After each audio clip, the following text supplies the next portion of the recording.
자, 오늘 말씀의 제목을 다 같이 한번 말해 봅시다. 하나님의 생각과 내 생각은 다르다. 1543년도에 코페르니쿠스가 천체의 회전에 관하여란 책을 편찬했습니다. 이 책이 나오면서 당시 교권을 잡았던 종교계가 발칵 뒤집혔습니다.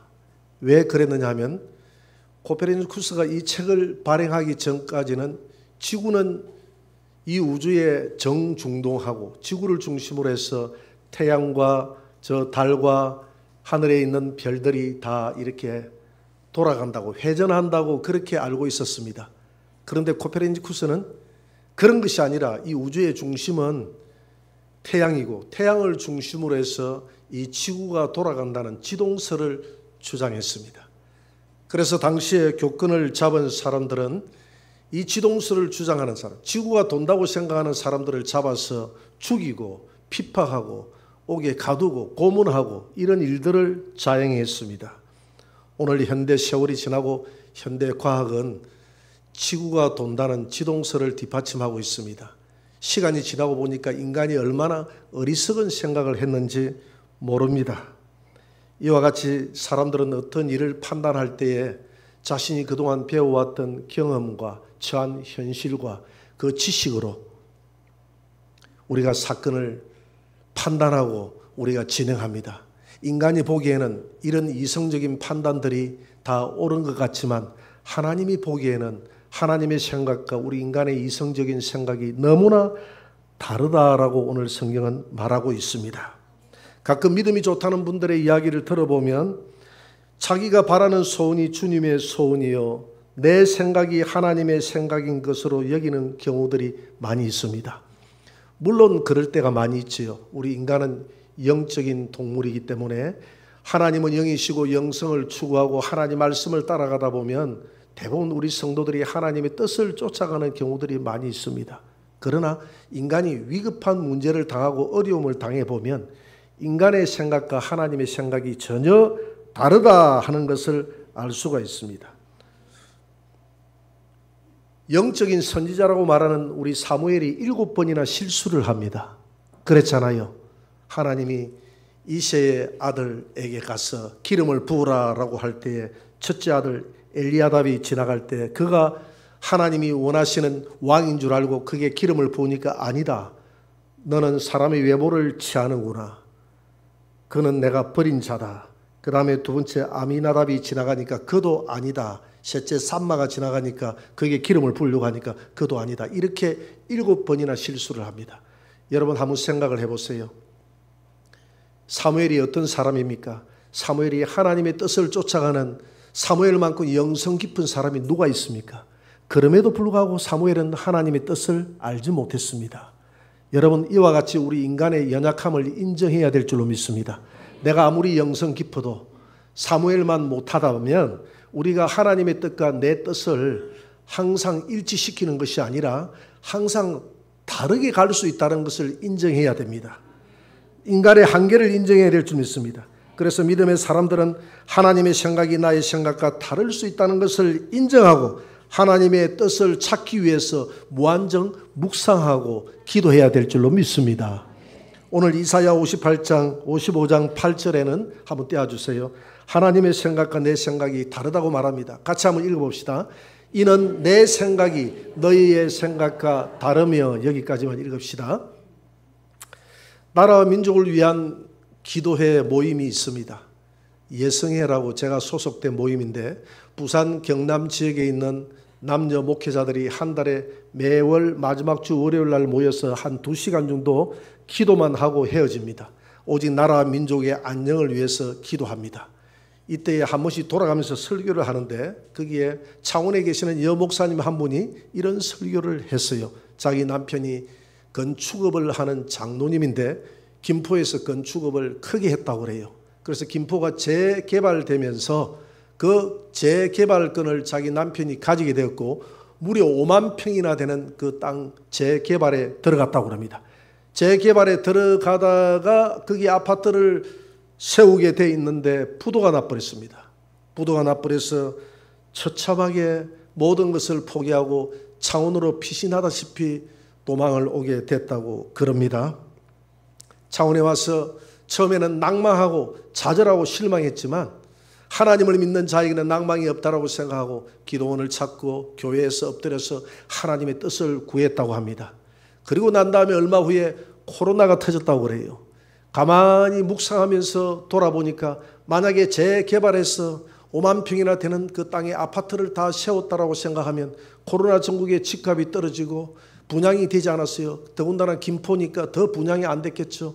그렇게 했으면 다시는 일어설 수 없는 부도가 나도 엄청난 부도가 났을 거라고 그럽니다. 그래서 남편이 그렇게 이야기한다요.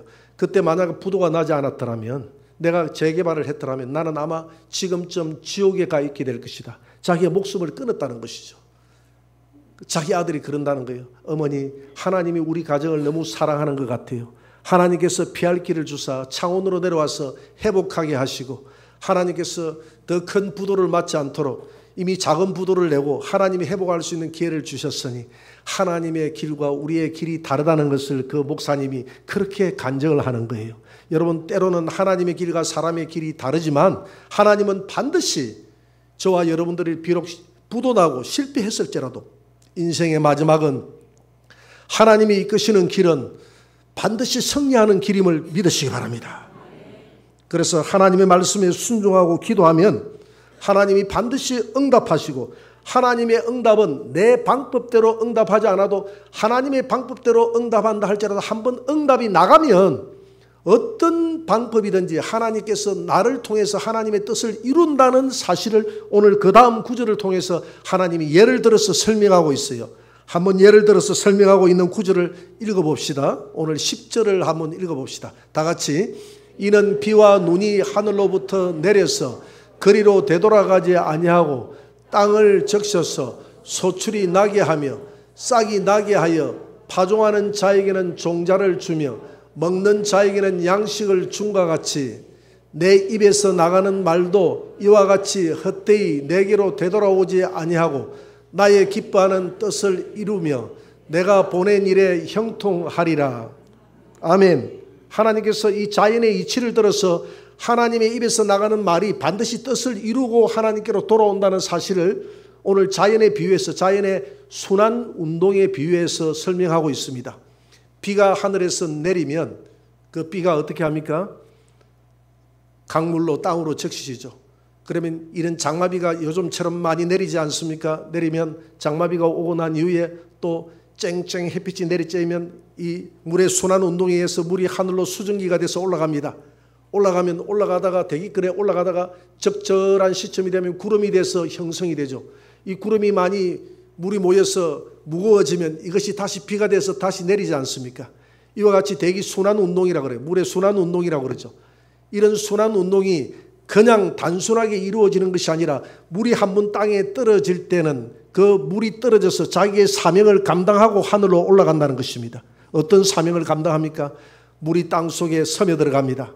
그러면 땅 속에 있는 종자에게 물이 흠뻑 적셔줘요. 물이 적셔주면 그 종자가 물을 흡입하고 수분을 흡입하고 자기의 싹을 내게 됩니다. 여러분, 이 싹이 나는 과정을 사람이 볼 수가 없어요. 땅 속에서 은밀하게 이루어지는 일입니다. 마치 하나님의 말씀도 이와 같이 은밀하게 이루어짐을 믿으시기 바랍니다. 하나님 말씀이 한번 떨어지면 은밀하게 이루어지는 거예요. 그러면 땅 속에서 또 싹이 나오면 어떻게 합니까? 그 싹에서 바로 열매를 맺는 게 아니에요. 봄이 지나고 여름이 되면 병충해를 견디고 이런 때약볕을 견디고 홍수를 견디고 태풍을 견디고 또 가을이 되면 가을의 그 때약볕 아래에서 이 곡식이 여물어져서 열매를 맺기까지는 수많은 그 고난의 과정을 겪어야 가을에 열매를 맺게 되는 겁니다. 그 가을에 열매를 맺기까지 중요한 역할을 하는 것이 뭐냐면 바로 이 비라는 것입니다. 이 물이라는 거예요. 물이 이렇게 자기의 열매를 맺을 때까지 그 사명을 감당하고 하늘로 올라간다는 것입니다. 이와 같이 하나님께 기도하는 자, 오늘 본문 6절에 보니까 너희는 여호와를 만날 때 여호와를 찾으라. 그가 가까이 계실 때 그를 찾으라. 그를 찾는 자에게 하나님이 반드시 응답을 하는데 그 응답은 물의 순환 운동이 자기의 역할을 다하고 하늘로 올라가듯이 하나님의 말씀이 한번 그 응답에 떨어지면 내가 알지 못하는 사이에 은밀하게 내 기도에 하나님이 응답하는데 우리는 그것도 모르고 좌절하고 절망하고 하나님이 응답하는 그 하나님의 섭리를 모르기 때문에 하나님의 생각과 인간의 생각이 다르다는 것입니다. 우리는 이런 오늘 자연의 교훈을 통해서 하나님이 주시는 교훈이 있어요. 첫째는 열매를 맺기까지는 비가 눈이 내려서 반드시 열매를 맺는다는 사실을 인정해야 되고 여기까지는 많은 시간이 필요로 한다는 사실을 우리가 알아야 됩니다. 마찬가지로 하나님이 한번 비를 내리면 하나님께서 한번 우리 가정에 내 기도에 응답해서 은혜를 내리면 그 은혜는 반드시 여러분들의 가정에서 역사한다는 겁니다. 여러분들의 삶 가운데서 운행한다는 것입니다. 역사한다는 거예요.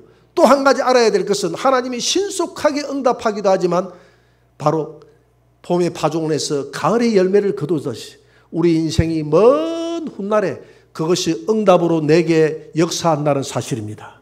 내게 응답으로 열매를 맺는다는 사실입니다. 그래서 하나님의 응답은 기다려야 되는 거예요. 그래서 하나님이 말씀했지 않습니까? 욥의 인내의 결말을 너희들이 받지 않느냐? 왜 절망하고 좌절하느냐? 그래서 우리는 하나님의 생각이 내 생각보다 높고 깊고 넓음을 인정하고 현실에 일희일비하지 말고 하나님의 뜻을 쫓아갈 수 있는 마음을 달라고 하나님의 뜻을 헤아릴 수 있는 그 은혜를 달라고 묵상하며 기도하는 저와 여러분들이 되시기를 주의 이름으로 축원합니다. 하나님의 생각과 사람의 생각이 이와 같이 또 다르다는 내용을 성경에서 한번 찾아봅시다. 고린도전서 1장 23절을 한번 읽어봅니다. 다 같이. 우리는 십자가에 못 박힌 그리스도를 전하니 유대인에게는 거리끼는 것이요 이방인에게는 미련한 것이로되 오직 부르심을 받은 자들에게는 유대인이나 헬라인이나 그리스도는 하나님의 능력이요 하나님의 지혜니라. 방금 우리가 읽었던 구절을 보면 하나님의 생각과 사람의 생각이 다르다는 것을 알 수 있어요. 하나님은 모든 것을 제껴두고 그의 독생자 아들을 이 땅에 보내사 그 아들을 우리 인간을 대신해서 십자가를 지게 하시고 십자가에서 흘리시는 그 보혈의 피로 말미암아 우리의 죄를 사하고 우리를 구속했다는 것입니다. 그리고 그를 믿는 자, 십자가의 그 사건을 믿는 자, 그 주님의 부활을 믿는 자, 주님의 십자가를 믿는 자를 어렵다 하게 하시고 그를 하나님이 구원하여 하나님의 자녀로 삼으시는 줄 믿으시기 바랍니다. 그러나 이런 논리는 우리 믿음의 사람에게 맞는 논리지 세상 사람들에게는 맞지 않는 논리라는 겁니다. 세상 사람들에게는 십자가가 어떻게 보이느냐? 십자가는 세상 사람들에게는 미련하게 보인다는 것입니다. 멸시로 보이고 천대로 보이고 저주로 보인다는 것입니다. 그러나 세상 사람들이 바라보는 그 관점을 하나님께서는 십자가는 지혜요 십자가 안에는 하나님의 모든 능력이 다 들어있음을 믿으시기 바랍니다. 십자가는 우리의 지옥에 가야 될 영혼을 천국으로 이끄는 능력이 있고 십자가는 우리 인간의 모든 지혜가 다 들어있는 그런 십자가임을 믿으시기 바랍니다. 그래서 하나님의 생각과 인간의 생각이 다르다는 것입니다. 그래서 이사야 55장 9절에서 하나님은 이렇게 말씀하고 있습니다. 같이 읽어봅시다. 이는 하늘이 땅보다 높음같이 내 길은 너희의 길보다 높으며 내 생각은 너희의 생각보다 높으니라.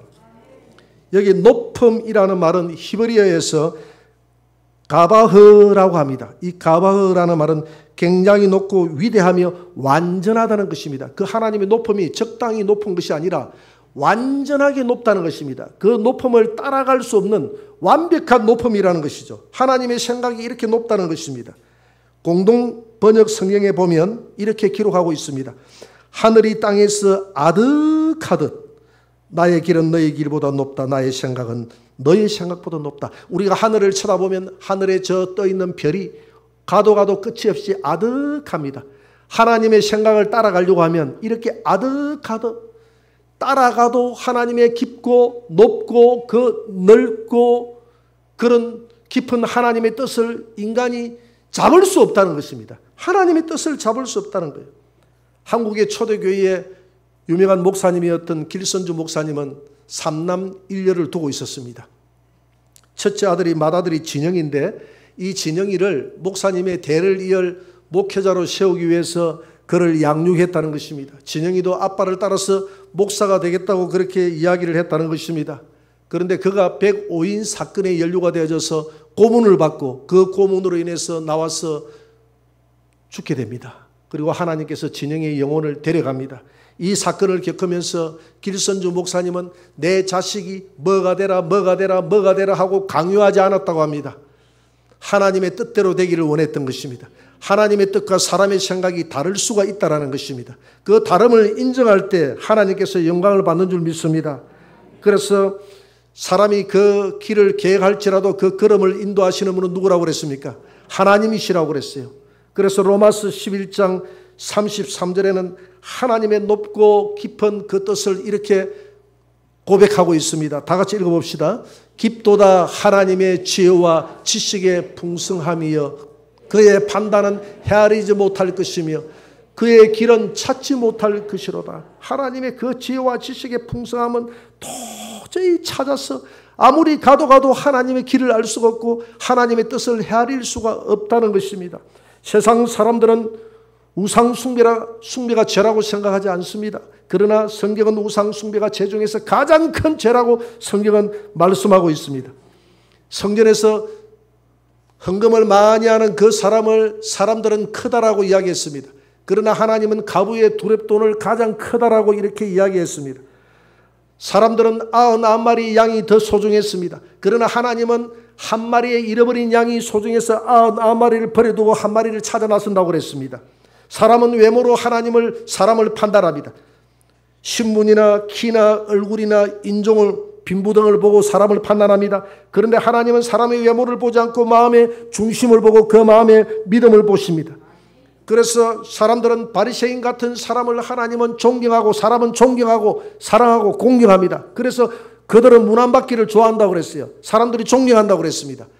그러나 하나님은 죄인이라고 고백하는 세리를 바리새인들보다 더 어렵게 여겼음을 믿으시기 바랍니다.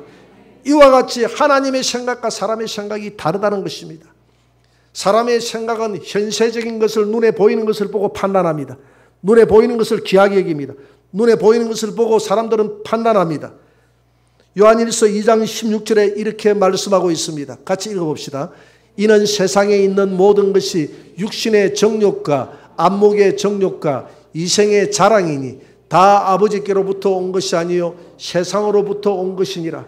우리가 세상에서 바라는 물질과 세상에서 보는 명예와 세상에서 바라는 우리가 모든 눈에 보이는 것들은 하나님께로 온 것이 아니요 세상으로부터 왔다고 그랬습니다. 세상으로부터 왔기 때문에 우리의 육신도 세상으로부터 왔기 때문에 세상에 오는 것을 사랑하지만 내 영혼은 하나님이 불어넣어서 하나님께로부터 왔기 때문에 내 영혼은 하나님의 것을 기뻐하고 하나님의 것에 만족한다는 것입니다. 하나님은 한 번도 내 육신을 보고 판단하지 않았어요. 내 육신을 보고 부유하다고 말하지 않았습니다. 내 육신을 보고 풍성하다고 말하지 않았어요. 라오디게아 교회의 성도들은 육신의 부유함을 자랑했지만 하나님은 그들을 보고 가난하다고 이야기했고 보지 못하는 소경이라고 이야기했고 헐벗었다고 이야기했습니다. 하나님은 영혼을 주인으로 여기고 영혼을 소중히 여기시는 줄 믿으시기 바랍니다. 그래서 육신을 바라보는 인간과 영혼을 바라보는 하나님과는 이렇게 근본적인 생각의 차이가 있다는 것입니다. 하나님의 의와 내 의는 다르다는 것을 때로는 알 수가 있어요. 내가 옳다고 생각하는 것이 하나님의 보기에는 옳지 않은 것들이 있음을 인정해야 됩니다. 내 의와 내 생각을 비우고 하나님의 생각과 뜻을 담아달라고 하나님 앞에 간절히 기도하시기를 주의 이름으로 축원합니다. 끊임없이 하나님의 뜻을 따라가게 해달라고 기도해야 될 줄 믿습니다. 두 번째로 이와 같이 생각만 다른 것이 아니라 하나님이 가고자 하는 길과 우리 인간이 가고자 하는 그 길도 다르다고 이야기합니다. 오늘 이사야 55장 8절을 한번 봅시다. 같이 읽어봅시다. 이는 내 생각이 너희의 생각과 다르며 내 길은 너희의 길과 다름이니라. 여호와의 말씀이니라. 내 길과 너희가 걸어가는 그 길이 다르다는 것입니다. 길이 다른 거예요. 그래서 잠언 14장 12절에 보니까 어떤 길은 사람이 보기에 바르나 필경은 사망의 길이요. 세상 사람들이 생각할 때 이 길은 바르다고 생각하는데 하나님은 그 길이 사망의 길이라고 합니다. 길이 달라요. 어떤 신학생이 신학교를 졸업하고 마음이 뜨거워졌습니다. 하나님, 저는 아프리카 오지에 가서 하나님을 알지 못하는 사람들에게 복음을 전하는 사람이 되겠습니다. 복음을 전하겠습니다. 그래서 그는 그 부푼 꿈을 가지고 하나님 앞에 기도하기 시작합니다. 신학교를 졸업하고 그가 선교사로 지원을 해서 훈련받는 와중에 교통사고가 나버렸습니다. 그래서 교통사고가 심하게 나서 다리 하나를 자를 수밖에 없었어요. 그는 절망했습니다. 하나님 어찌하여 내 기도를 듣지 아니하시나이까. 내가 아프리카에 가서 복음을 전하겠다 했는데 왜 내 의지를, 내 소망을, 내 비전을 꺾나이까. 하나님 기뻐하지 않으시나이까.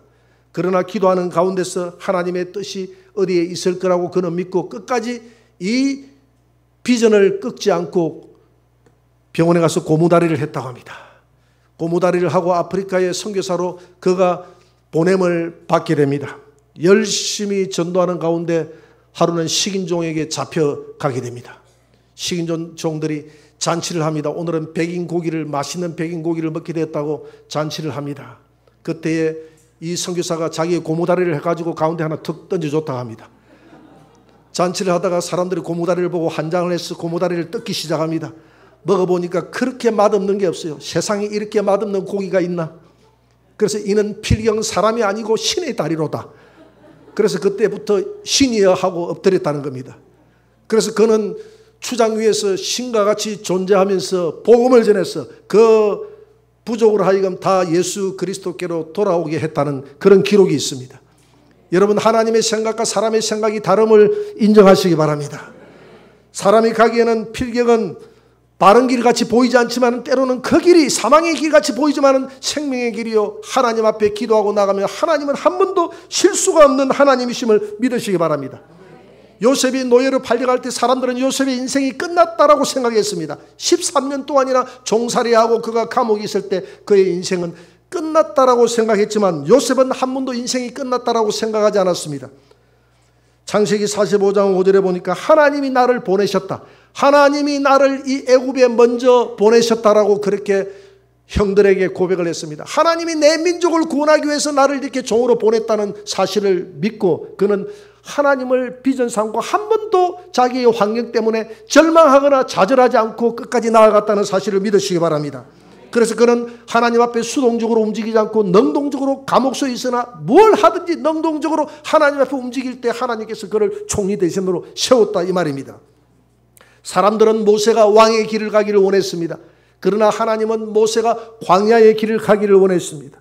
하나님의 생각과 우리의 생각이 달라요. 우리는 하나님 앞에 기도하고 예수 믿으면 꽃길만 간다고 생각하고 꽃길만 구하지만 하나님은 꽃길만 가는 것이 아니라 때로는 광야의 길을 걸어가라, 홍해 바다를 건너야 되는 길을 걸어가라, 마라의 썸물을 마셔야 되는 길을 걸어가라, 반석에서 물이 나는 그 길을 걸어가라, 가도 끝이 없는 저 광야를 걸어가라, 여리고 성을 넘어서는 길을 걸어가라고 우리에게 명령하는 줄 믿습니다. 그래도 그때는 아멘하고 걸어가면 하나님께서 반드시 비가 내려서 보이지 않지만 하나님의 뜻을 이룬 같이 여러분들이 절망하고 좌절하는 순간에도 하나님의 뜻은 이루어지고 있다는 사실을 믿으시기 바랍니다. 그런 시험하는 순간에 절망하고 돌아서는 사람은 하나님께 가나안 땅에 들어가지 못하고 그러나 끝까지 비전을 가지고 같은 요소와 갈렙 같은 믿음을 가진 사람은 하나님의 영광을 보게 될 줄 믿습니다. 여러분, 힘들고 가장 어려울 때가 하나님의 영광을 볼 수 있는 기회임을 믿으시기 바랍니다.